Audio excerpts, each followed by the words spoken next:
Boa noite, pessoal. Vamos dar início aqui ao nosso mais um ciclo de debate, né, sobre trajetórias negras em relações institucionais e governamentais. Nessa edição, a gente vai falar sobre a trajetória dos nossos colegas aqui da mesa em consultorias, e a gente tem uma mesa bastante qualificada e bastante diversa, né? Então, nós temos o Jorge Misael, a senhora Ieda Passos e o Hussane Durante Jesus, cada um deles com experiências diferentes, mas todos nós temos algo em comum, né? Somos jovens negros e pessoas negras em desenvolvimento né, na carreira de relações governamentais. E acho que é interessante, abrindo, né, a todos aqueles que vão nos ouvir, estejam em qualquer etapa da vida, né, do desenvolvimento profissional, acho que compartilhar um pouco da trajetória dos colegas aqui, dos desafios que eles enfrentaram, mas, sobretudo, das estratégias que foram utilizadas para se posicionar nesse mercado. A gente sabe que não são muitas lideranças negras e termos duas lideranças negras, dois empreendedores, no caso a Ieda e o Jorge aqui presente, e temos uma pessoa que está se apresentando para o mundo, né, numa consultoria internacional, que é o Hussane. Acho que é bastante motivador e bastante interessante, e serão certamente momentos de muita alegria aqui para compartilhar com os colegas. E aí eu queria, na verdade, deixar cada um deles se apresentar. Eu acho que as histórias vão falar por si. Vou ser um mero facilitador desse debate, dessa nossa conversa aqui. Nesse início eu vou dar 5 minutos para cada um, e eu vou começar pela Ieda, pessoal, e depois a gente passa pelo Jorge e depois pelo Hussane, pode ser? Ieda, você pode se apresentar, contar um pouco da sua experiência, falar onde você está hoje, brevemente, e dos seus desafios até aqui, só para o público já entender um pouquinho do que vão ver pela frente? Perfeito. Boa noite, pessoal. Meu nome é Ieda Passos, eu sou jornalista de formação, e trabalhei durante 10 anos na revista Veja, e saí da Veja para ir trabalhar na Federação das Indústrias do Estado de São Paulo, onde eu conheci o ministro Luiz Fernando Furlan, que me convidou para ir com ele para Brasília. Fiquei 4 anos e meio no Ministério do Desenvolvimento, Indústria e Comércio Exterior. Eu já contei para vocês algumas vezes, mas eu conheci 45 países nessa viagem do caixeiro viajante do presidente Lula. Foi um grande aprendizado. E eu voltei para São Paulo, tive uma experiência na Volkswagen, depois na General Electric. E na GE foi quando eu comecei a mudar a minha carreira de jornalista, de assessora de comunicação para relações governamentais e institucionais. Eu fiz um curso um MBA da FGV, de Relações Governamentais, que me ajudou a encarar melhor o meu momento de carreira. A GE montou um grupo de comunicação, de negócios com o governo, então eu fiquei de um lado do governo no Ministério do Desenvolvimento e depois eu fui para a GE, para do outro lado com o empresarial. Fiquei 4 anos lá, voltei para Brasília na Agência de Promoção de Exportações, onde eu coordenei a comunicação. Voltei de Brasília em 2016 para São Paulo, foi quando meu pai faleceu. Passei 6 meses em Nova York tentando aprimorar meu inglês. Aprendi inglês velha, então decidi ficar uns 6 meses lá e aprender inglês. Voltei, passei um tempinho na Prefeitura de São Paulo e decidi abrir minha empresa, a IP Comunicação, comunicação estratégica.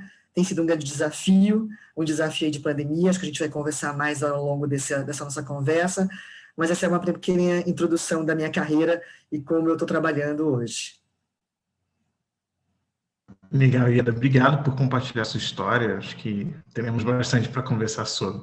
Jorge, boa noite. Pode se apresentar aí. Boa noite, Islan, Hussane, Ieda, todo mundo aí que nos assiste. É um prazer enorme estar aqui falando com vocês. Eu sou Jorge Ramos Misael, sou graduado em Ciência Política, tenho especialização em Compliance e Governança aqui pela UNB. Bem, nessa primeira parte aqui eu queria resgatar um pouquinho dessa história, como é que começou essa loucura de relações governamentais e tal, empresa, meio que já para dar uma pitada direta aqui no nosso tópico central. Eu voltei para o Brasil em 2008, eu tinha morado 1 ano e meio na Irlanda, e eu tinha basicamente 2 objetivos quando eu voltei para cá. O primeiro era conseguir um emprego, e o segundo, entrar na faculdade, já que com 21 anos eu também não tinha terminado a graduação. E a decisão da família naquele momento, quando eu cheguei, era qual curso eu iria fazer, né? O meu pai pensava que seria legal se eu fizesse relações internacionais, porque, segundo ele, eu tinha uma certa facilidade para línguas. Ele nem sabe que até hoje eu tenho que pedalar bastante no tal do inglês. A minha mãe achava que eu deveria fazer direito porque tinha um glamour todo exponencial sobre o pessoal do direito e tal, que ela achava que seria legal para mim. Eu pensei bastante, ouvi, e aqui está talvez o meu primeiro e principal conselho para quem está nos ouvindo e quem é mais jovem. Ouça todos os conselhos e siga a sua intuição. Siga exatamente o que diz o seu coração. Porque depois de ouvir o meu pai e a minha mãe, o meu coração dizia que eu não queria fazer réu de forma nenhuma e de que eu seria um péssimo advogado. Então eu optei por fazer ciência política e hoje sou muito grato por isso. Assim, eu tenho muita gratidão por, nesse momento de ponto de inflexão na minha vida, eu ter tomado essa decisão que basicamente balizou uma série de outras coisas. A outra meta que eu tinha, que era conseguir um emprego, eu fui trabalhar numa loja, né? Eu tinha acabado de chegar, não tinha lá outras coisas a se fazer, eu fui trabalhar no comércio, em uma loja de roupa, em Taguatinga. E aí eu fiquei num dilema, né? Porque de manhã, de tarde e início da noite eu estava trabalhando na loja, que eu tinha que basicamente trabalhar sob caixa, batimento de metas, estoque, pessoal, entre outras coisas. E quando chegava a noite que eu ia para a faculdade, o professor vinha querer falar comigo sobre filosofia da conquista do poder, sobre os clássicos e tal. E os dois mundos não se encaixavam, absolutamente não tinha nada a ver uma coisa com a outra, do ponto de vista de organização de mundo. E eu comecei a perceber que mais cedo ou mais tarde eu teria que tomar uma decisão. Ou largar a ciência política e trabalhar diretamente com a administração de empresas, ou fazer o caminho inverso. Deixar a empresa que eu trabalhava no comércio e iniciar a carreira de relações governamentais. De novo, fui ouvir um monte de pessoas e o que eles me disseram era, olha, todo mundo inicia uma faculdade para conseguir um emprego, você já tem um emprego. Então é mais fácil para você, é o caminho natural para você, largar o seu curso e remodular a sua carreira acadêmica, remodular para você se encaixar em um curso de administração de empresa, economia ou qualquer outra coisa que o valha. E, de novo, eu ouvi todo mundo, tive muita gratidão por aqueles que se propuseram a me falar seus conselhos, mas, de novo, ouvi aquilo que estava dentro de mim. E pensei, cara, é nisso que eu vou apostar. Não importa o que aconteça, é isso que eu vou fazer. E nesses dias eu estava no corredor, ainda lá no início da faculdade, e eu ouvi um professor falando que tinha uma empresa em Brasília que tinha por característica formar grandes profissionais. Profissionais que começavam a carreira por lá tinham um potencial tremendo de crescer ao longo da jornada. E essa empresa era Umbelino Lobo. Eu ouvi na época, assim, passando pelo corredor, e fiquei com isso na mente. Enfim, me preparei 3 meses para sair da loja, consegui salvar um dinheiro ali. Na época, eu me lembro que eu tinha um salário de em torno de 3 a 4 salários mínimos. E pensei, tudo bem, agora eu já tenho um caixa minimamente confortável para fazer essa transição, para começar um estágio sem tanto sufoco. Isso eu fiz, apertei o botão de reset, saí da loja e fui estagiar ganhando menos de um salário mínimo na Umbelino Lobo. E assim começa a minha trajetória, todo mundo falando, é louco, largou um emprego em que tinha carteira assinada, vai ganhar menos de um terço do que ganhava. E eu simplesmente acreditei naquilo que ouvia, ainda de forma difusa, que poderia ser talvez o meu caminho. Essa é uma pequena introdução, mas lá eu comecei trabalhando no poder executivo. E para quem veio do comércio, tem toda uma dinâmica, uma velocidade e tal, você trabalhando no poder executivo, meu amigo, é terrível, porque você vai passar boa parte do seu dia fritando o dedo no F5, aguardando uma só matéria, uma só mensagem, uma só publicação para você imprimir uma ação. E eu passei 2, 3 meses ali e comecei a me sentir tipo, cara, não é possível que seja só isso, não é possível que deve ter algo mais intrigante, deve ter algo mais legal. E aí, conversando com alguns amigos na faculdade, e aí, como é que tá lá? Tá bem e tal? Eu falei, cara, lá é legal, gosto e tal. Foi uma grande diferença do ambiente que eu vi anteriormente. Mas é o executivo, né? Poder Executivo Federal, aquele negócio morno, aquela coisa que não vai e tal. E aí surgiu uma vaga, de novo, para ganhar menos do que eu já estava ganhando na Umbelino, para trabalhar no Poder Legislativo. Falei, meu amigo, agora não tem mais como olhar para trás. Foguete não tem ré, vamos para cima. E aí eu fui trabalhar na Queiroz como estagiário do Poder Legislativo. E aí teve um fato que me marcou assim profundamente. Eu me lembro que nas primeiras semanas, eu entrando ali pelo anexo 1 do Senado, subindo naquela escada que dá acesso ao Salão Azul, acho que todo mundo que está aqui presente, a maioria de vocês deve se lembrar, aquela escada. Quando eu subi na escada, eu olhei para o lado, estava saindo da presidência do Senado o ex-presidente José Sarney. E ele passou e abraçou o ex-presidente da República, Fernando Collor. E eu olhei para aquilo e fiquei tipo, uau! Veja isso, não só pelas figuras, né? Não só não tem nenhum tipo de ligação político-partidária, até divisão de mundo em relação a eles, mas era como é que pode 2 presidentes da República estarem aqui na minha frente, agora. Eu posso tocar, eu posso falar com eles. E aquilo se apresentou para mim como um mundo completamente novo, apaixonante, que eu vi e falei, caramba, o legislativo é completamente diferente, aqui você pode conversar, aqui você pode interagir, que você vai ter uma dinâmica de trabalho completamente diferente. Pessoal, esse é só o início, isso era em 2011, e de lá para cá me apaixonei profundamente pelo Poder Legislativo, e a gente vai tratar sobre isso daí ao longo dos nossos caminhos, e estou aqui à disposição, João. Um abraço. Jorge, muito obrigado. Acho que você já deixou a sementinha da curiosidade no pessoal que está nos ouvindo. A gente explorou um pouco mais de como você foi picado pelo mosquitinho aí do Helgov. E aí também falando de desafio e de mudanças e de conselhos também sobre ouvir que era louco, queria ouvir o que o Rossani tem para compartilhar conosco da trajetória dele. Primeiramente, gostaria de agradecer a oportunidade de estar aqui hoje.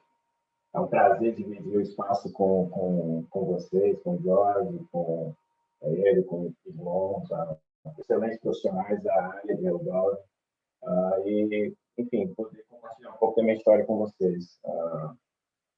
Bom, como o irmão disse, eu me chamo Rossani Jesus. Atualmente eu sou consultor sênior na FTI Consulting aqui em Washington, D.C., trabalhando com perfis de interesse nos Estados Unidos e na América Latina.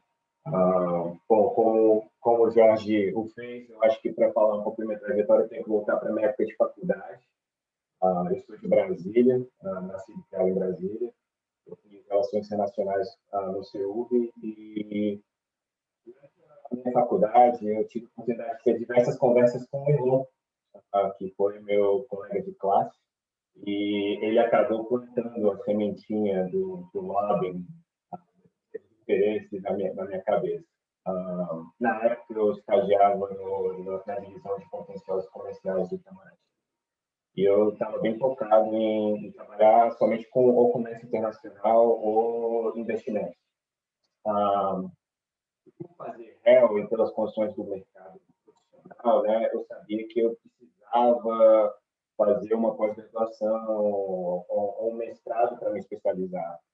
E aí, com isso, eu procurei mestrados no exterior, em economia internacional, e depois de muita dificuldade, enfim, sabem, aplicar para o mestrado é fácil, eu acabei sendo aceito em alguns programas e optei por fazer um mestrado em Relações Econômicas Internacionais na American University. E dentro do mestrado, enfim, lidando com problemas para me adaptar à cultura local, entre outros, eu estava procurando, similar ao Jorge, né, conselhos de outras pessoas na área, e eu encontrei com um investidor de um fundo que me aconselhou a largar a faculdade, o mestrado, e começar a estudar para o um certificado para eu me qualificar para entrar no mercado financeiro internacional. E aquilo me deixou um pouco intrigado, né? Eu falei, bom, estou aqui, na metade do programa eu vou largar, eu não sei se é necessariamente isso que eu quero fazer, eu acho que eu posso fazer investimento, comércio internacional, de uma outra forma.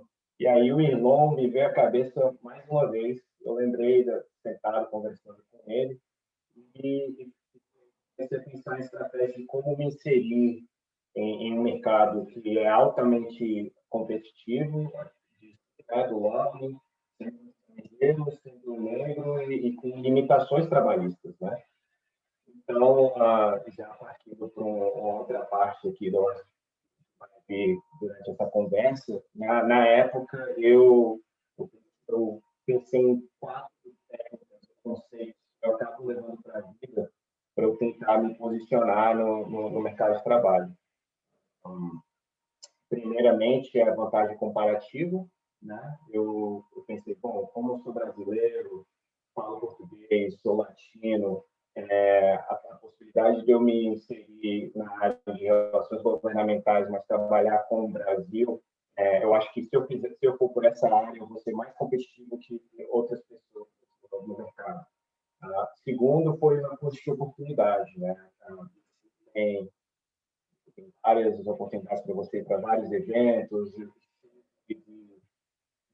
né? Chamando a sua atenção para vários lugares diferentes. Aí eu comecei a valorizar um pouco mais o meu tempo e pensar, bom, vai me ajudar de alguma forma a entrar no mercado de trabalho que eu estou querendo, que é relações governamentais, senão eu vou deixar de lado. E a terceira é mais importante, aqui, como networking, né? Eu comecei a pensar em como desenvolver melhores técnicas para eu me relacionar com as pessoas, né? Trabalhar o meu elevator pitch, como me apresentar em 30 segundos para as pessoas, para poder chamar a atenção delas, né? Trabalhar na minha narrativa, como contar a minha história de uma maneira efetiva para as pessoas, como o Jorge acabou de falar.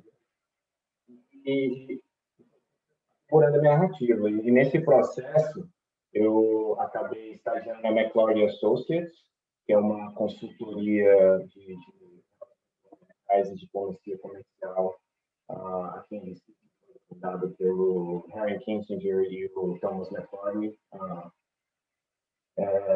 Depois fui para do Brasil para Luiz na área comercial e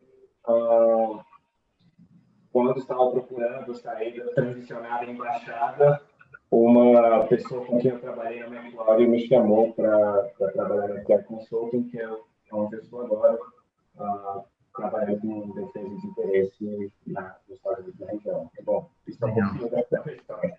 Legal. Não, legal, Sônia. Obrigado pela introdução. Eu acho que, assim, a gente cumpre essa primeira etapa, né? Agora os colegas que estão nos ouvindo já sabem um pouquinho de cada um de nós, mas eu acho que tem alguns pontos que a gente precisa, né, que é interessante a gente explorar. O Jorge já foi muito preciso ao falar justamente dos momentos em que ele foi colocado em xeque, né, em que ele precisou fazer uma escolha, em que ele teve que ouvir os conselhos, porém ele teve que seguir a intuição dele, né? E a gente também o mercado de relações governamentais, ele tem essa característica de que, ao passo em que a gente tem diversas informações que são colocadas à nossa frente, a intuição e a sabedoria na análise do profissional de relações governamentais, ela é extremamente valiosa, né? Então, acho que isso já fala um pouquinho, já mostra um pouquinho do perfil que o Jorge tem para atuação e para a área aqui. Mas eu acho que uma coisa que é importante a gente colocar na mesa são as barreiras de entrada que a gente tem no mercado, né? Mas, mais do que descrever quais são essas barreiras, né? Então, eventualmente um idioma, ou mesmo o tom da pele, naturalmente, ou mesmo ser mulher ou não, mas mais do que isso, acho que o importante da gente dividir é como cada um de nós aqui, cada um de vocês venceu e superou e passou por essas barreiras de dificuldade.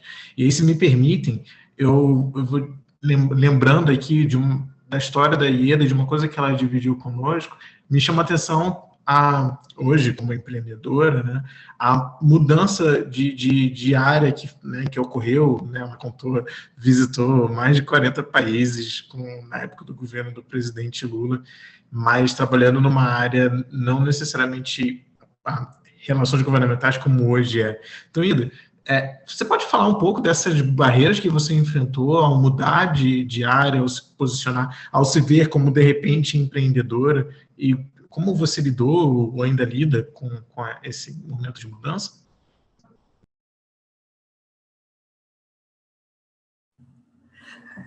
Claro que posso, sim.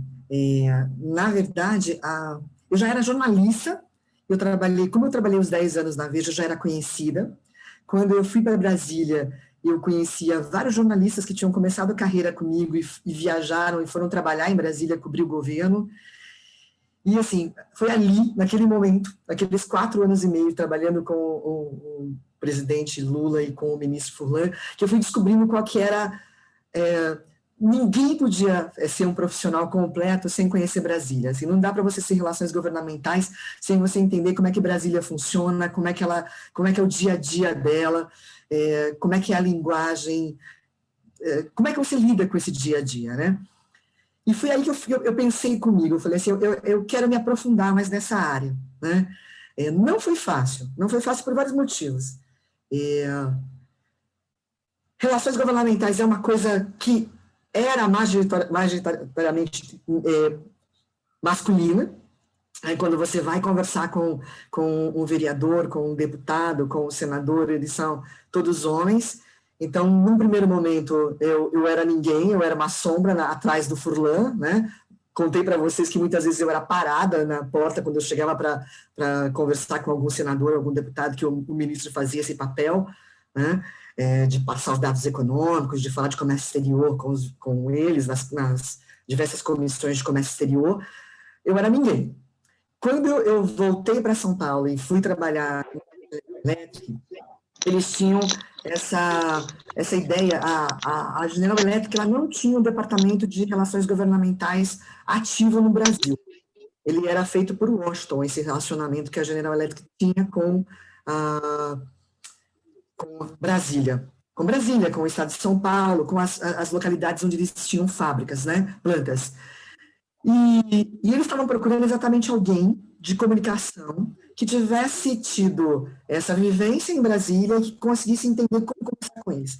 A gente tinha a relação governamental dentro desse grupo, era presidente da GE no Brasil, o CMO, que era o cara de marketing que falava de negócio com o governo, a Adriana Machado, que era relações governamentais mesmo da empresa, e eu era a comunicação do grupo, como era que a gente se conversava com eles. Na época era a presidente Dilma, então eu tinha muita gente que eu conhecia lá, então eu fui juntando a prática com o dia a dia já que a gente tinha de relacionamento com as pessoas lá. Foram 4 anos bastante interessantes, porque eu fui a primeira negra em vários momentos dessa minha carreira, né? Na Veja, durante 10 anos, eu fui a única mulher negra durante bastante tempo a trabalhar como jornalistas, e na GE eu era cota, eu brincava que eu já era cota, eu já era mulher e já era a única negra também da equipe. E foi difícil me posicionar como profissional de relações governamentais nesse momento, porque eu sentia as dificuldades todas de ser a profissional que representava a General Electric, mas não era a oficial, eu era abaixo da diretora de relações governamentais. E muitas das coisas que a gente conseguiu conversar com o presidente, o presidente da GE foi o primeiro empresário que a Dilma Rousseff recebeu, primeiro, graças a uma pessoa que eu conhecia dentro do gabinete dela, e a gente conseguiu, ele estava vindo para o Brasil, a gente pediu, o Jeff Immelt está vindo, a presidente Dilma recebeu, não estava recebendo nenhum empresário. Foi um trabalho de relacionamento mesmo que eu tinha dentro do governo. Então, foram 4 anos lá, voltei para a Apex, e quando eu decidi montar a minha empresa, Irlon, Jorge, Rossani, assim, eu senti uma coisa que talvez vocês, como homens, não tenham sentido. A mulher, ela precisa se provar várias vezes nessa profissão. Ela precisa se provar que ela conhece o mercado, que ela sabe do que ela está falando, e a mulher negra, então, mais ainda. Eu entendo o que eu faço. Eu entendo de relacionamento, eu entendo de acompanhamento de leis, eu entendo de projeto de lei, eu sei como conversar, eu entendo de compliance dentro de tudo isso da nossa conversa, mas você é relegado a um segundo plano, porque primeiro é alguém que já tem um relacionamento e normalmente ele é homem. Segundo, se eles pudessem preferir, eles preferiam um outro homem. E aí um homem negro, e aí uma mulher, e aí uma mulher negra. Então, não é fácil. Eu vou cortar agora, porque o Elon me pediu para falar um pouquinho da empresa. A empresa é exatamente isso. Eu preciso me provar a cada momento que eu sou uma pessoa que tem um passado, tem um presente, tem um futuro dentro da carreira. E eu tenho que sempre me balizar muito no conhecimento, na técnica, para poder alcançar os objetivos e fechar o contrato. Que no final do dia é isso, eu preciso fechar o contrato e eu preciso provar para eles que eu posso fazer isso, como qualquer outro profissional de relações governamentais. Acho que eu respondi, desculpa ter ido um pouquinho mais na resposta. Não, que isso. Eu acho que nesse momento aqui a nossa conversa ela é livre mesmo. Eu acho que embora eu tenha direcionado a pergunta para você, a ideia é que a gente realmente circule e chama atenção, assim, é lógico que é uma situação sobre a qual eu não consigo falar, embora infelizmente, já tenha ouvido relatos similares aos seus sobre colegas mulheres da profissão. Então, é uma coisa que nós aqui, como um grupo, enfim, eu tenho mais profissionais que nos ouvem, futuros profissionais que nos ouvem também, temos realmente que trabalhar de maneira conjunta para que não haja essa necessidade de provar, né, o seu talento ou as suas habilidades, mas chama atenção também a sua capacidade de percepção do ambiente, né, que também é uma outra característica dos nossos dos profissionais de relações governamentais, né? E aí a gente tem aqui nesse mesmo painel, o nosso colega Jorge, ele falou um pouco da experiência dele no início, de quando, enfim, ele foi explorar o poder executivo trabalhando numa consultoria tradicional, e depois de quando ele mudou para uma outra consultoria também tradicional e se apaixonou pelo legislativo. Mas aí, Jorge, eu acho que uma coisa interessante de abordar também nessa conversa é que hoje você é um empreendedor, assim como a Ieda, né? E eu acho que o empreendedorismo ele tem um peso porque há uma camada extra na dificuldade e na necessidade de superação. Eu acho que, até para os colegas que nos ouvem aqui, é lógico que o caminho de consultoria ele é a principal escola do profissional de relações governamentais, mas por que não incentivar, não só que pessoas tenham um bom desenvolvimento em consultorias, mas que pessoas abram suas próprias consultorias para os diversos temas, mesmo que sejam consultorias boutiques ou focadas em aspectos, né, mais restritos. E aí, Jorge, eu queria te ouvir nesse sentido, assim, desse momento de virada de chave, de abrir uma consultoria. Obrigado, Ailon.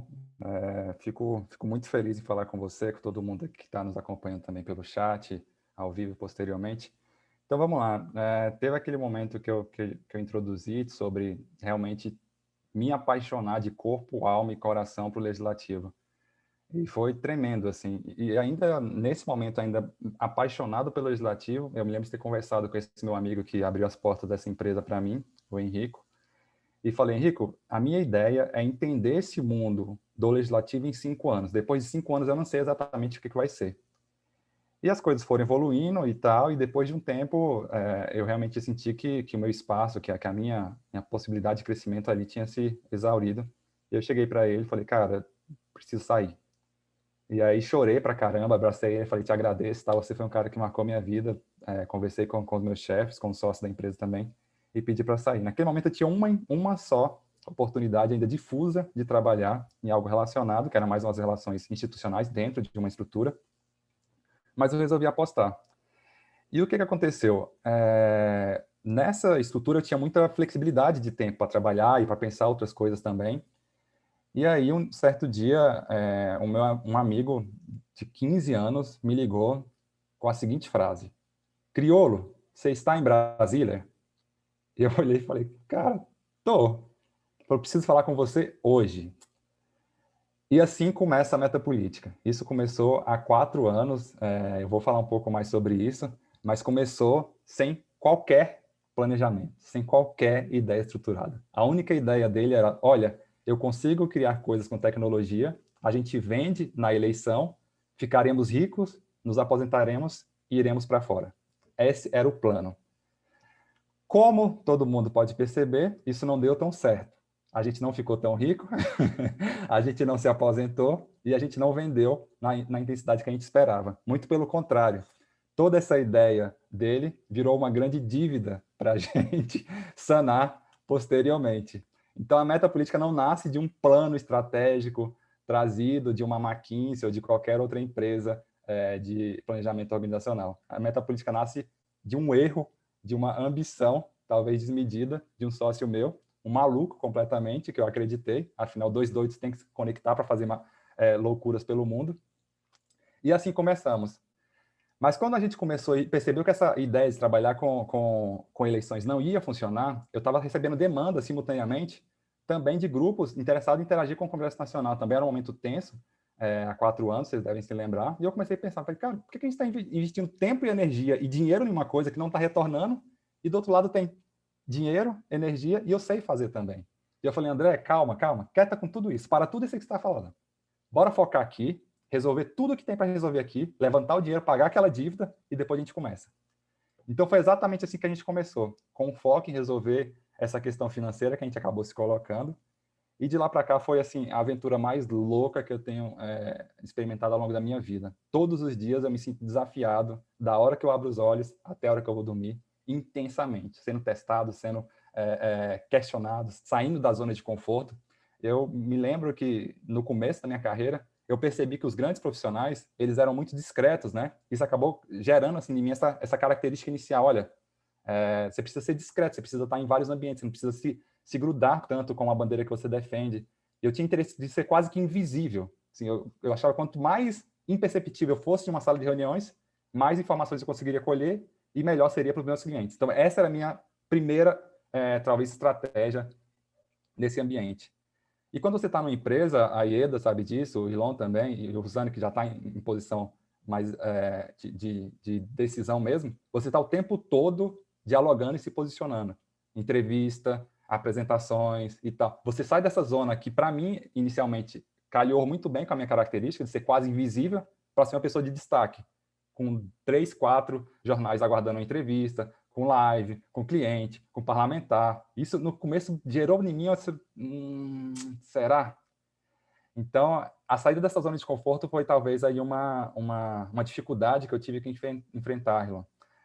E outra coisa também que você colocou muito bem, no começo lá, assim, eu não sei precisar, mas eu acho que tínhamos em Brasília, há, sei lá, 10 anos atrás, em torno de 5 grandes empresas em HelpGov. Não mais que isso. Empresas ali nascidas da década de 80 e tal, tradicionais. Grandes empresas. Hoje, se você for procurar, a gente tem em torno de 40. Eu falo isso porque faz parte do meu trabalho hoje ter esse levantamento e acompanhar as empresas. E eu não acho ruim que nasçam outras empresas, que outros profissionais também optem por empreender. Não é para todos, deixo bem claro, que existe também uma lógica colocada que, olha, todo mundo vai empreender, vai enriquecer, beleza, vamos revolucionar. Não é assim.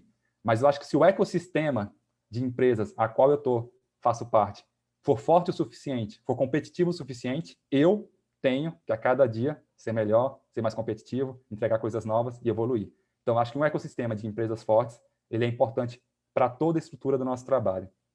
Então, a gente saiu de algo em torno de 10 empresas para quase 40 nesse meu levantamento atual. Isso só me fez evoluir nesse tempo, sabe? Eu tive que realmente ir buscando novas habilidades, skills e buscando realmente entregar coisas diferentes. E eu acho que é isso, assim, depois de um tempo, a Ieda também pode falar sobre isso, que a empresa no primeiro momento, ela tenta se sustentar, se validar. Depois ela busca a sua identidade, que é tipo a adolescência. O que eu estou fazendo no mundo? Qual papel eu quero deixar? Qual é a minha marca? Qual é o meu registro? E aí, recentemente, a gente estava debatendo isso dentro da metapolítica. Eu falei, tá, mas qual que é a nossa marca? O que a gente vai deixar no mundo? E eu percebi que a nossa marca é basicamente tentar empurrar esse status quo das relações governamentais para um lugar diferente ainda, que a gente não sabe como é que é. Relacionando com tecnologia, com comunicação, ou propondo coisas e ferramentas completamente diferentes.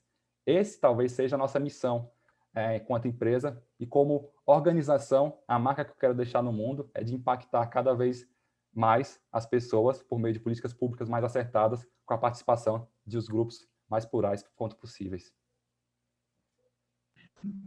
Legal demais essa fala. Eu acho que eu até vi a Ieda, você ia fazer algum comentário, Ieda? Pode ficar à vontade. Eu tinha dito, na verdade, nossa, eu entendi perfeitamente, Jorge. A minha empresa, eu comecei em 2018, a empresa. Em 2019, ela estava se consolidando. Em 2020, veio a pandemia.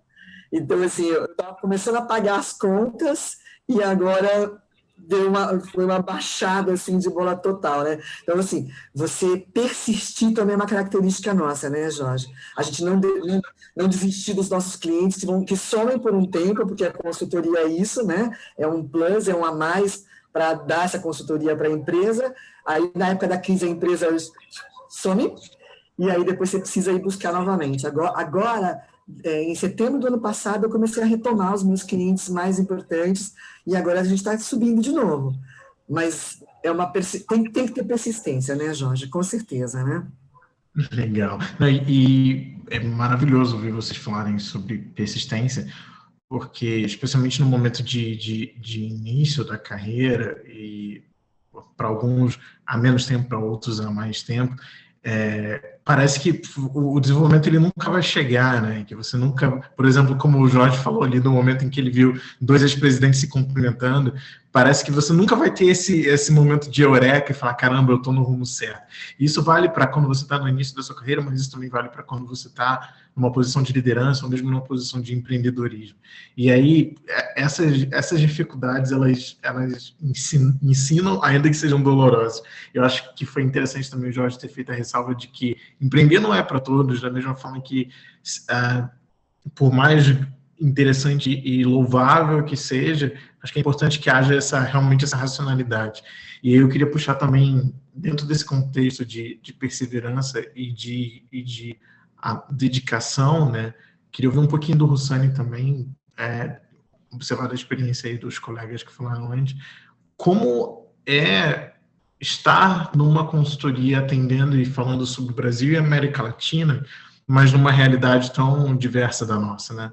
Eu não sei se sua equipe é multicultural ou se você tem realidade diferente, mas como foi para você, como jovem negro, se fixar no mercado de trabalho e como tem sido lidar com essa realidade tão distante?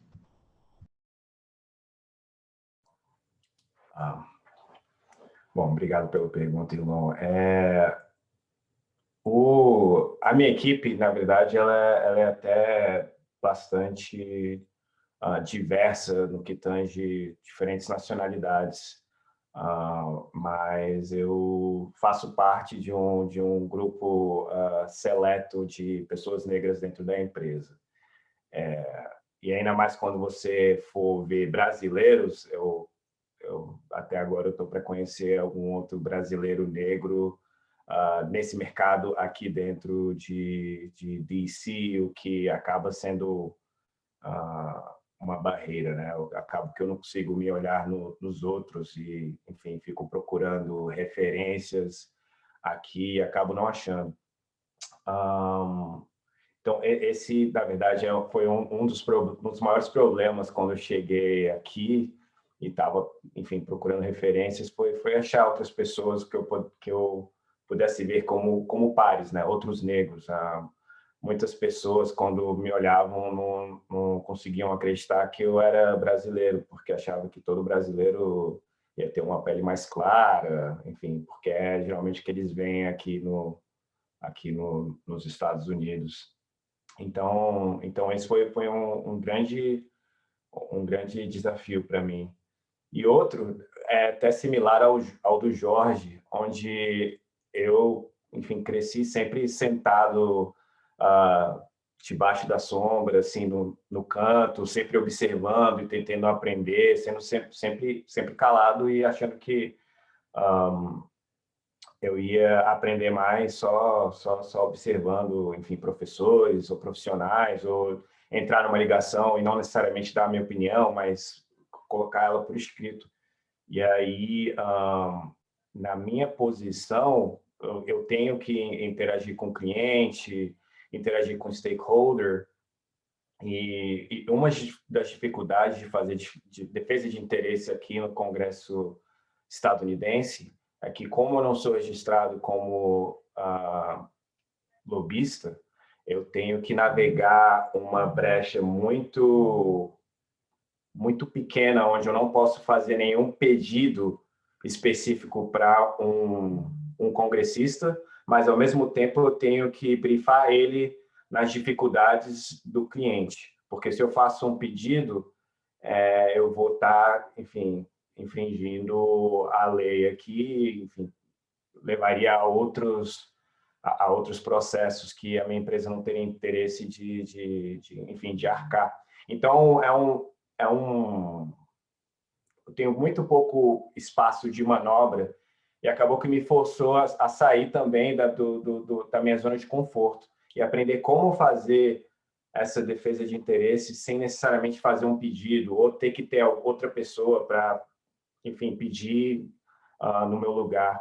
Então, essas duas questões foram barreiras e até continuam sendo, de certa forma, empecilho para mim, até por estar longe do Brasil e, enfim, não poder ter contato com outros pares diretos, né?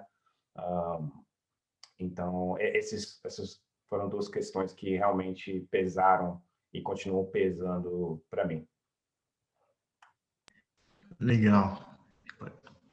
Posso só, é engraçado isso, né? Porque, assim, quando eu fui para Washington, eu fiquei impressionada com o número de negros que tem no Congresso, que tem em todos os lugares, mas isso não se reflete nas relações governamentais, né?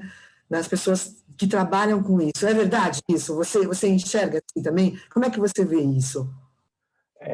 Tem bastante negro em DC, com certeza, até porque o apelido da cidade era Chocolate City, né? Então, era uma cidade que a maioria era negra, mas acabou que, enfim, está tendo toda uma questão de gentrificação e agora o pessoal já chama de latte, cidade do latte, porque tá misturando.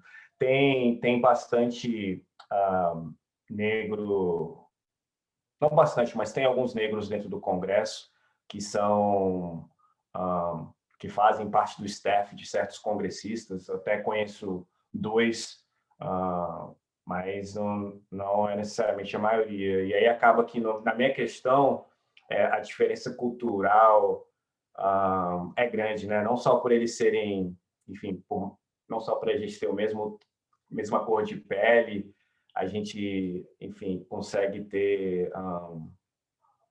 achar pontos em comuns que não sejam a questão da cor da pele. E é um processo difícil, digamos assim, né? Quando você está longe da sua comunidade, não achar pares necessariamente, né? Então, eu me sinto que eu acabo sendo enfim, não necessariamente um ponto fora da curva, mas não faço parte da comunidade, né? Porque eu não sou estadunidense e na comunidade brasileira eu sou um negro, né? E a maioria da comunidade brasileira que eu conheço aqui é branca, então acabo que eu fico transitando, enfim, fico meio que excluído, digamos assim. Entendi. Impactante, né? Um relato assim, a exclusão ela acontece, mas também é interessante ouvir isso numa cidade como você disse, né? Chocolate City. Então, é um pouco impactante. A gente está chegando perto de 1 hora, que é o horário, né? Tempo de ouro para os painéis, mas isso não quer dizer que a gente vai necessariamente encerrar em 1 hora, mas a gente está com algumas perguntas bastante interessantes aqui dos colegas que estão nos ouvindo, e a gente tem 3 que foram enviadas pelo Q&A aqui, e uma que foi enviada pela Rayane, que inclusive é minha colega de trabalho, inclusive você aqui também, Rayane. E ela começa a pergunta dela indicando que ela entrou na vaga do Jorge quando ele saiu do menino. Então, Jorge, Brasília realmente é uma cidade que nos une, né, nos aproxima. E ela está fazendo uma pergunta bastante interessante e que eu gostaria de comentar em cima também, mas que eu acho que é uma reflexão que cabe a todos nós aqui sobre perceber novos métodos e meios de contratação das empresas, né, justamente para favorecer a inclusão racial.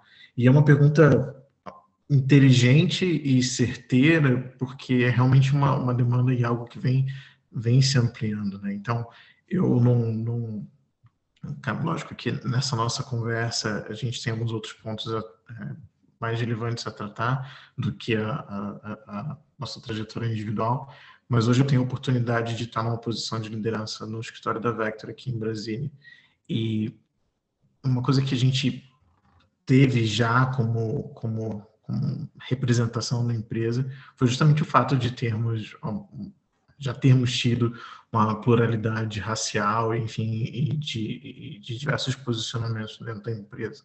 Hoje, nesse momento, né, numa fotografia da empresa hoje, essa já não é mais tanta realidade.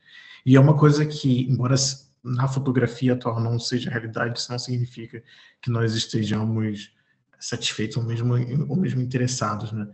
E Tem um lema de uma empresa que eu gosto bastante que diz nunca se acostume, né? Never settle, em inglês, nunca fique parado no mesmo lugar e sempre esteja buscando melhorar.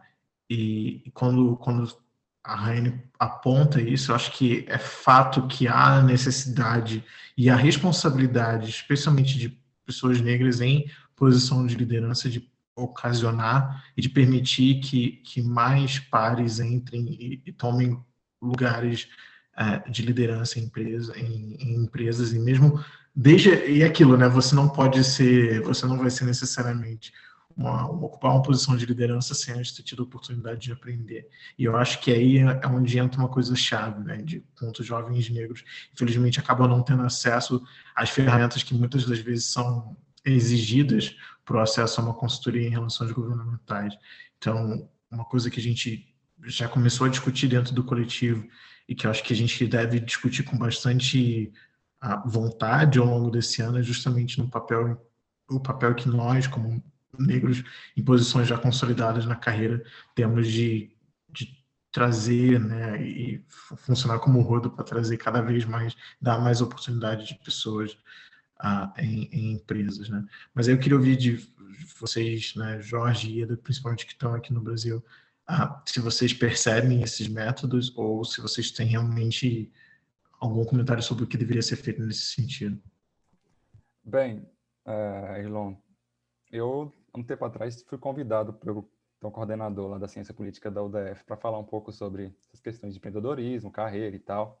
E na minha avaliação, tá? Até boto aqui para a gente colocar uma pimenta nesse caldo, a forma que a gente forma os nossos jovens tem um equívoco. E vou dizer muito da forma prática, assim. Na ciência política, que é de onde eu venho, eu posso falar com mais propriedade, a gente passa muito tempo, talvez um tempo indevido, estudando Marx, Rousseau, Montesquieu, Hobbes, Locke. Meu amigo, quando o meu cliente me demanda uma coisa, ele quer, como a Ieda falou, ele quer sentar com a presidente.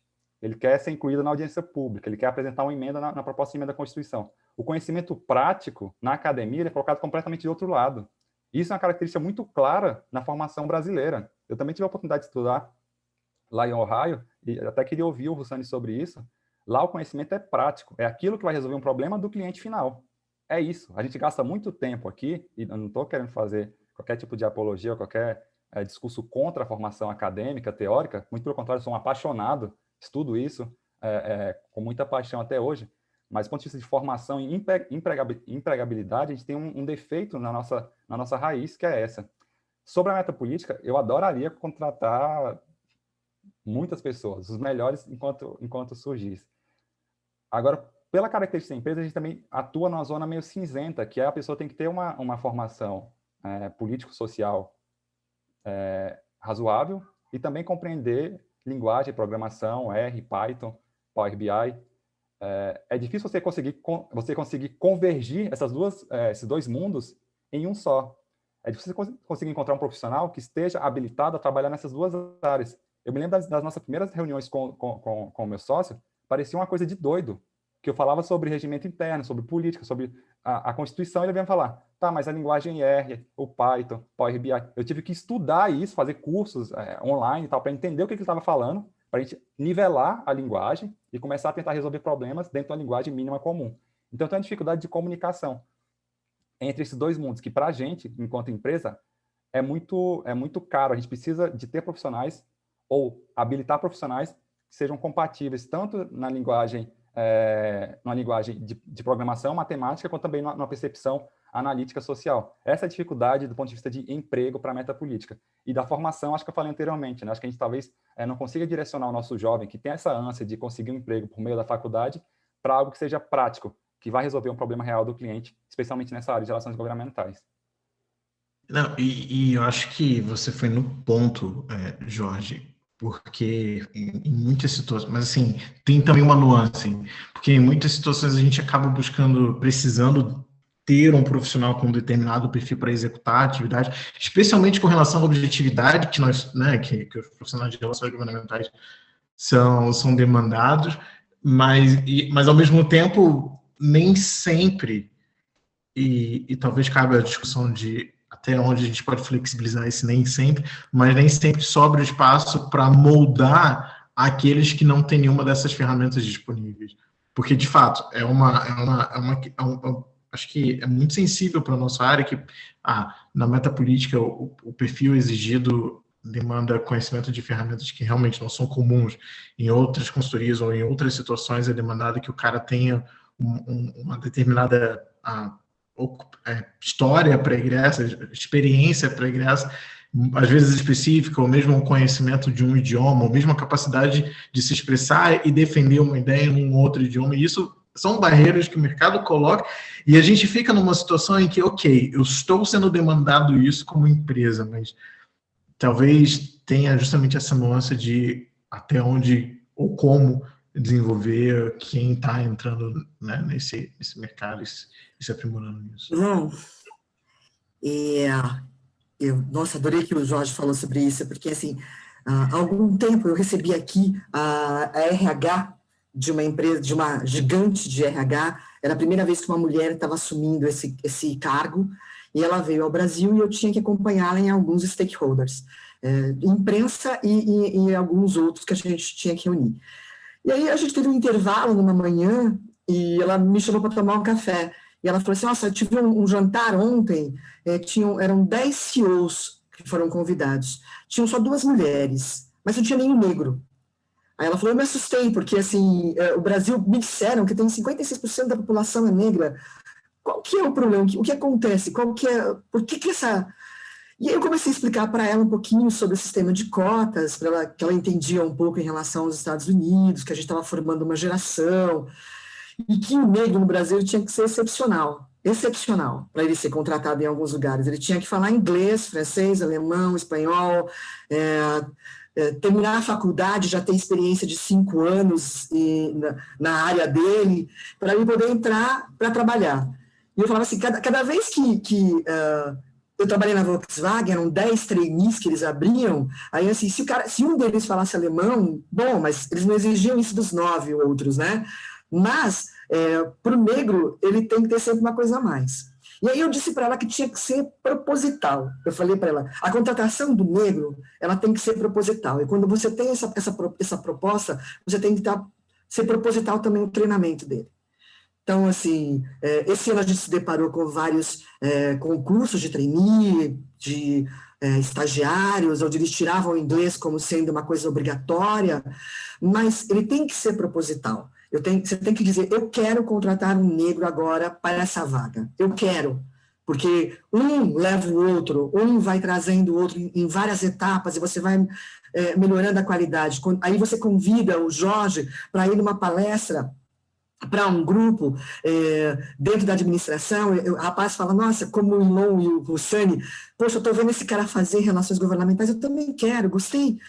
Dizem que só tem bandido na política, mentira, olha aí esse cara fazendo esse trabalho legal, esse trabalho interessante de nacional entre uma empresa e um senador, entre uma lei e um projeto de lei. Então, assim, você motiva outras crianças negras a quererem abraçar isso, porque eu não me via fazendo relações governamentais, dado o número de relações que eu recebia lá com o ministro Luiz Furlan. Não tinha um negro, não tinha um Hussani, não tinha um Jorge, não tinha uma Flávia, não tinha uma Verô, né? Esse pessoal o Cleomar, né? Pessoas que você vê hoje, que a gente já tem uma gama que dá para montar até um coletivo. Né? Não dava, antigamente, não dava para fazer isso, né, Hussani? Não dava para a gente poder fazer um coletivo, porque não tinha, gente. Não tinha negros interessados em fazer relações governamentais, em trabalhar nessa área, que é uma área fértil, que a gente aprende pra caramba, e que nos interessa sobremaneira, porque 56% dessa população somos nós. A gente quer se ver representado em todas as formações, e um vai puxar o outro mesmo. Mas, o que eu disse para essa presidente de RH é que precisa ser proposital. Você precisa provocar essas contratações e você precisa dar ferramental para essas pessoas estudarem, essas pessoas quererem estar ali naquele momento. E não adianta você terminar a faculdade e falar, eu quero 5 anos de experiência. Filho, não vai ter. Então, o Jorge, o Hussani, vamos ter que buscar na faculdade esse menino que quer estudar, essa Flávia que já sai da faculdade já gigante do jeito que ela já saiu, e a gente querer que ela esteja realmente dentro de uma empresa uma multinacional, que ele esteja dentro de uma grande empresa e que esteja dentro das consultorias também. Porque, infelizmente, não vai ter emprego para todo mundo, não vai ter. A gente vai ter que começar a descobrir maneiras de trabalhos que a gente possa ganhar a vida. E, assim, quanto mais negros eu puder trazer e sugerir, quando alguém me liga procurando uma vaga, falando, olha, eu tenho uma vaga em tal lugar, eu falo, olha, quero te indicar uma pessoa, eu vou indicar um negro. E é proposital, eu indico mesmo porque eu quero ver esse negro crescendo, esse negro estando lá, esse negro ser um Creomar, um Jorge, um Sani, uma Verô, uma Laura, eu quero ver esse pessoal trabalhando.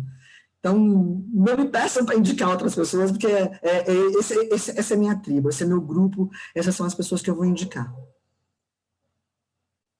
Maravilhoso. Acho que é até difícil continuar depois, assim, eu não vou encerrar porque a gente ainda tem perguntas legais, mas poderíamos, né?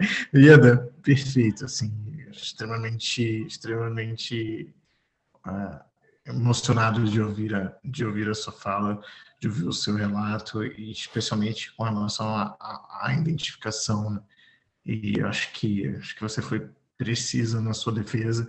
Acho que, inclusive, depois com os colegas do coletivo, a gente vai ter muito a refletir. Espero que os colegas que estão nos ouvindo também tenham encarado isso como algo a se pensar. De fato, precisamos trazer mais pessoas negras para o centro, né, para o Holofote. E, Rossani, eu vi que você desmontou, eu vou aproveitar que eu estou com a fala nesse momento, só para trazer aqui uma pergunta. Bom, na verdade, eu vou fazer uma outra que está aqui, que tem a ver com o que a Ieda falou sobre ferramental, né? O colega perguntou quais são os principais mecanismos e ferramentas de captação profissional que a gente utilizou ou utiliza. E isso tem bastante a ver com os ferramentais falados pela IED e com essa capacidade de desenvolvimento. Se alguém quer comentar algo sobre, Jorge, de repente, falando das suas experiências de programação, Rossani. Enfim, ainda estou um pouco emocionado com a fala da IED, então estou tentando me recompor. Bom, voltando à sua pergunta e até um comentário que o Jorge fez sobre a questão de capacitação, né, de como as universidades no Brasil elas são muito acadêmicas e deixam a desejar, e ele perguntou sobre a minha experiência aqui. Isso é uma coisa que eu fiquei, enfim, surpreso de como que a estrutura das universidades americanas elas são muito voltadas à capacitação profissional, né? Eles não deixam o lado acadêmico de lado, mas eles também trabalham essa questão profissional de uma maneira onde a minha universidade ela tinha cursos de um crédito de um final de semana só para trabalhar habilidades como gestão de projetos, como escrever um policy paper, são essas coisas básicas, como fazer networking. E, ao mesmo tempo, tinha um núcleo de pessoas só te ajudando a como fazer uma entrevista, treinando você para fazer entrevista, te ajudando te conectando com outros profissionais que se formaram na universidade, com outros profissionais enfim, com profissionais no setor onde você quer trabalhar.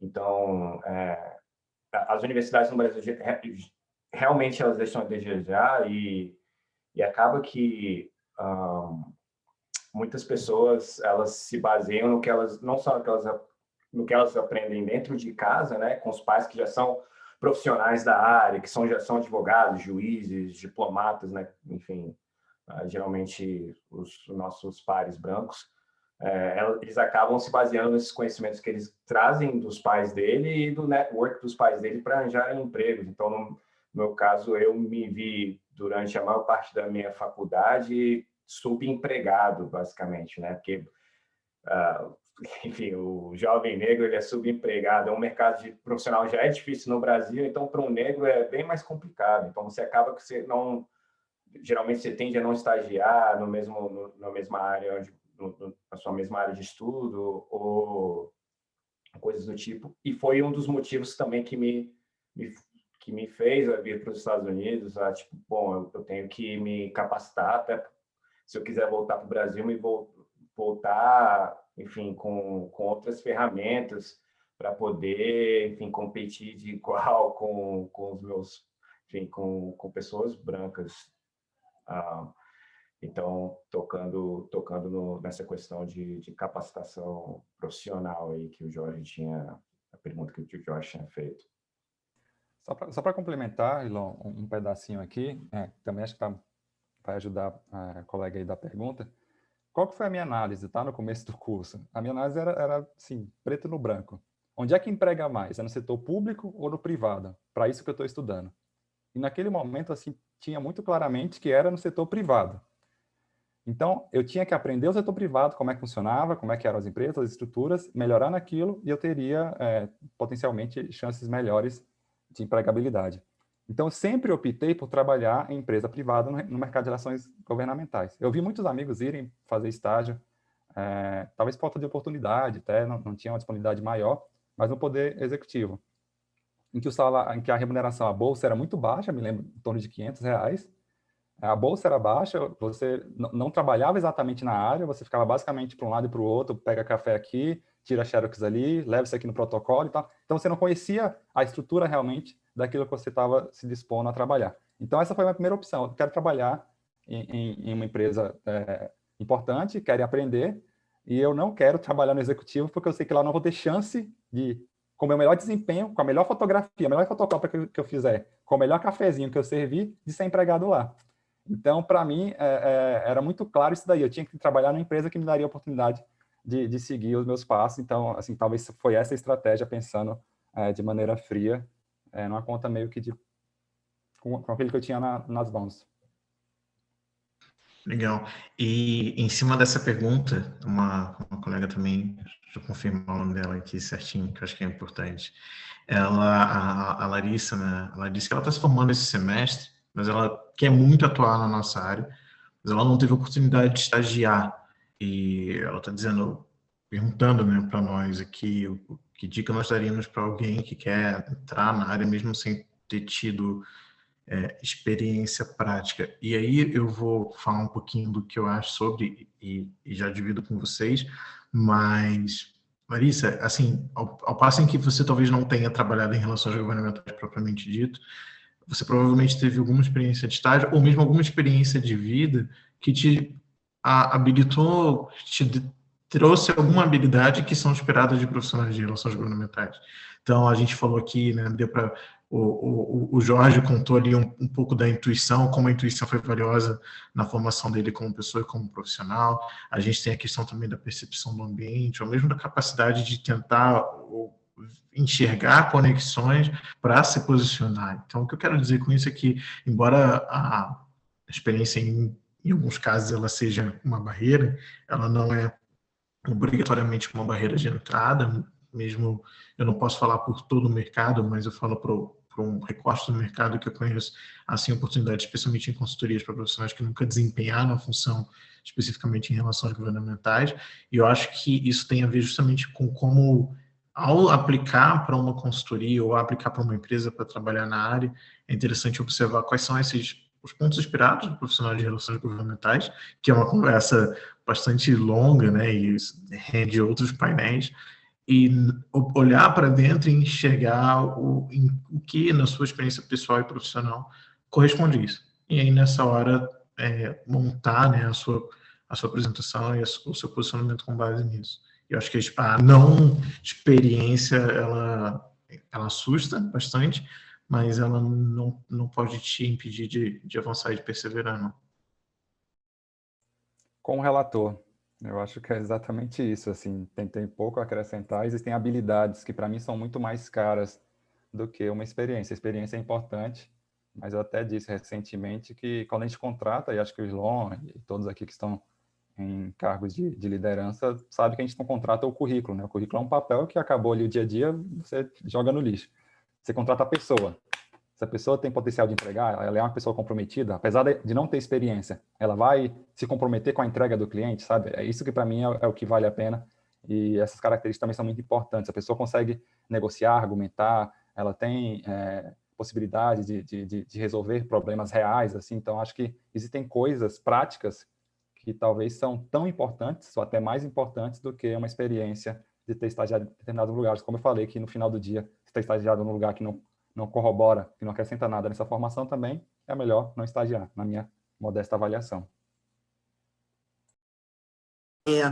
O perfil mudou muito, né, Jorge e o Rossani e Ilan. Antigamente, era aqueles senhores mais velhos, mais antigos, né, que iam de terno e gravata e faziam tudo no escurinho, entravam para conversar com o senador, com o deputado. Hoje em dia, não. Hoje em dia, a gente passou por uma fase muito obscura da nossa profissão, e ela se modernizou. Hoje ela é uma série de habilidades que a gente tem que ter, realmente, como o irmão estava falando, como o Jorge falou, que você precisa para você poder entrar nisso, e ela exclui, às vezes, a experiência, e ela é muito mais a experiência de vida que você teve, da argumentação que você tem, da sua postura enquanto pessoa, enquanto ser humano mesmo, que te traz essas habilidades todas que você pode passar numa entrevista muito melhor do que qualquer outra pessoa. A gente tinha um concurso, eu não sei se vocês conhecem, a Apex, ela tem um processo seletivo para a contratação das pessoas. E aí a primeira questão delas é uma prova que mostra conhecimento. E aí eles faziam essa prova, e aí os 5 primeiros colocados na prova eram entrevistados para as áreas que eles tinham, né? E aí a gente começou a perceber que eram pessoas que eram concurseiros, que se preparavam totalmente para passar no concurso, mas na hora da habilidade, na hora que você ia para a entrevista com eles eram completamente despreparados. Eles tinham uma formação boa, estudavam em escolas maravilhosas, mas queriam passar num concurso para poder ficar lá a bel prazer e não ter que mostrar as suas qualidades. Então, a gente inverteu o peso da prova era um peso positivo. Tá bom, a pessoa tinha que entender de comércio internacional, promoção de exportação, aquelas coisas que a Apex fazia para mostrar que você conhece a empresa que você está prestando, mas a gente colocou mais peso na entrevista individual.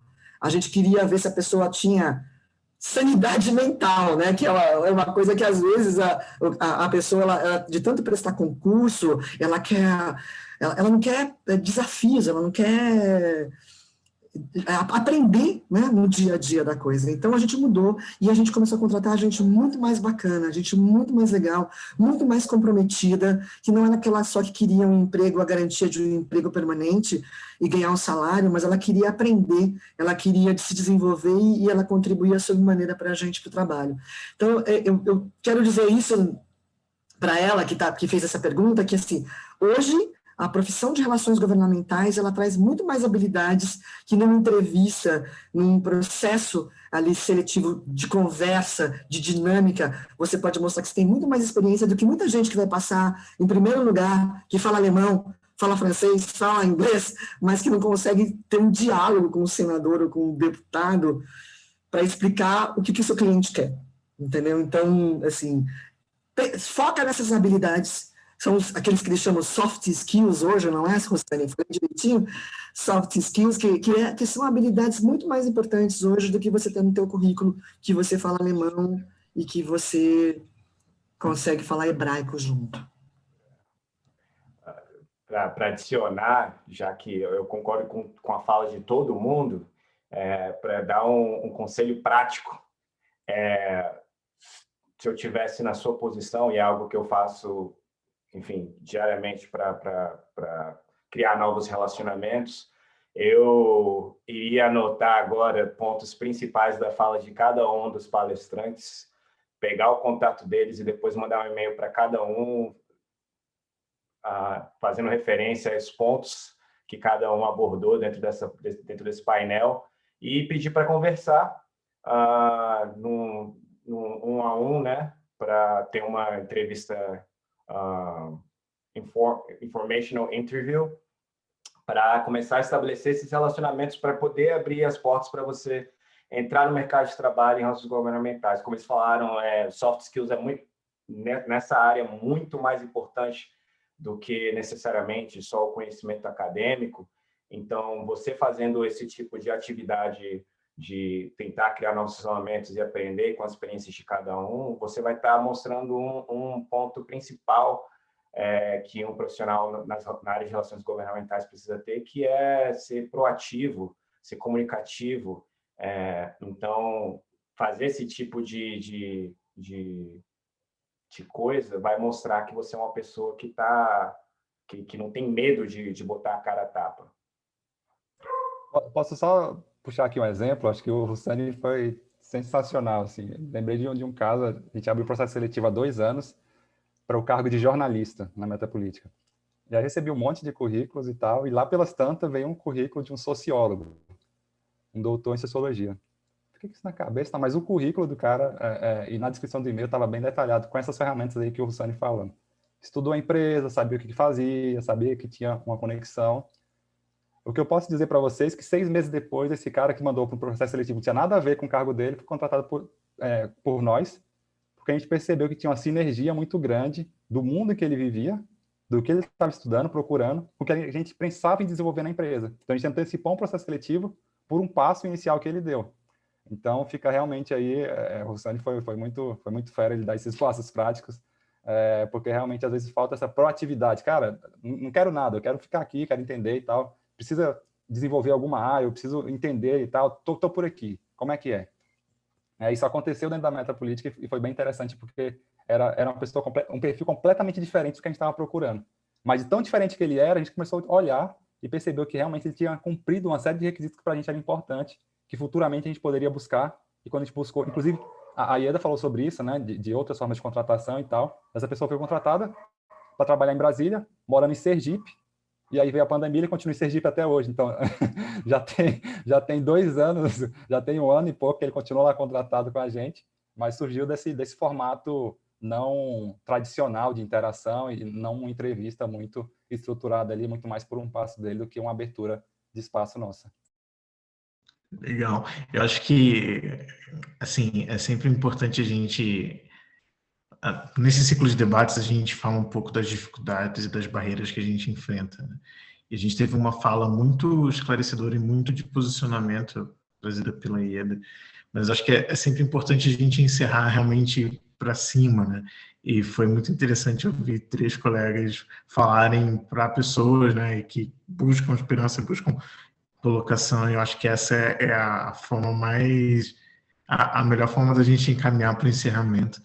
E eu acho que a gente encerra com uma mensagem realmente positiva. E, assim, eu não posso deixar de convidar a todos que estão aqui, que ainda não são parte do coletivo, além de seguir as nossas redes sociais e de acompanhar os nossos, enfim, as nossas publicações, os nossos eventos e as nossas discussões, mas também de, caso tenham interesse em participar ativamente, de se voluntariar para fazer, porque eu acho que há contribuições e há pontos de vista diferentes, porque as nossas trajetórias não são lineares e nem devem ser lineares, então é importante ouvir essa diversidade também nas opiniões. Então, a todos que estão aqui, fica o convite realmente para que nos acompanhem, e assim eu começo a encaminhar para o encerramento, mas não sem antes pedir para o pessoal se despedir, e eu vou seguir também de novo a ordem da Jorge e Hussani, que eu acho que foi uma noite fantástica até aqui, e a gente encaminha para encerrar.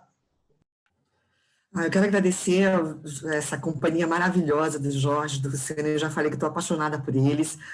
Flavinha, Iron, muito obrigada por tudo, pelo convite, pela orientação. E eu só queria dizer isso para vocês mesmo, assim, só juntos a gente vai conseguir mudar alguma coisa, só em coletivo mesmo, só no coletivo, só a gente um puxando o outro, ensinando o outro, mostrando como é que se faz, mostrando as dificuldades para cada um de nós mesmo. E como o Hussani diz, eu estou à disposição, se vocês quiserem me ligar, me mandar mensagem pelo Instagram, o que eu puder ajudar em termos de ensinamento, da minha experiência, e mesmo aprender com vocês, eu estou à disposição. Não é fácil, não é uma profissão fácil, mas ela é muito, muito, muito gratificante, e ela me traz, como diz o Jorge, ela me traz alegrias todos os dias. Ela me faz realmente querer aprender mais, entender mais, conhecer mais. E assim, essas conversas que a gente teve hoje, desde sábado que eu venho conversando com vocês, só contribuiu para o meu crescimento e eu espero contribuir para o crescimento de outras pessoas também. Nós estamos aqui. Jorge. Vamos lá. Pessoal, se é isso que vocês querem, busquem, vá até o final. Seu amigo não vai entender, sua mãe não vai entender, seu pai não vai entender, seu colega de escola não vai entender, mas é o seu sonho, é a sua vontade. Só você pode buscar ele. Não é o sonho de ninguém mais, só depende de você. Então siga em frente, vá firme, caiu, levanta, cabeça erguida. Peça desculpa por ter feito, não peça para fazer, siga em frente, vamos lá. É sempre assim, vai ser sempre assim. Tamo junto. Hussani.